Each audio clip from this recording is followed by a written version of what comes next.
ভেবে দেখো, পৃথিবীতে আর কোনো গাছপালা নেই। বেঁচে থাকার জন্য মানুষকে চড়া দামে কিনতে হচ্ছে কৃত্রিম অক্সিজেন, কিন্তু সেই অক্সিজেনটাই যদি হয় তোমার মৃত্যুর কারণ। জলবায়ু পরিবর্তন আর যুদ্ধের কারণে পৃথিবী আজ ধ্বংসের মুখে।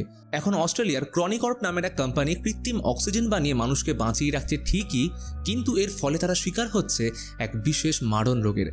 এই কোম্পানির এক কর্মী ইথান, যার স্ত্রী নিজেও মহামারীতে আক্রান্ত।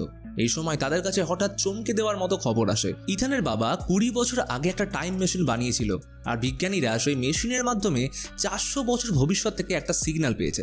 সিগন্যালে বলা হয়েছে মানবজাতিকে বাঁচাতে পারে কেবল একজনই, স্বয়ং ইথান। তাকে 400 বছর ভবিষ্যতে গিয়ে গাছপালা আর ন্যাচারাল অক্সিজেন নিয়ে আসতে হবে বর্তমান পৃথিবীতে। তাই স্ত্রীর প্রাণ বাঁচাতে ইথান টাইম মেশিনে ভবিষ্যতে পাড়ি দেয়, এবং সেইখানে সে এক বাংকারের পাশে দেখতে পায় একটা কঙ্কাল।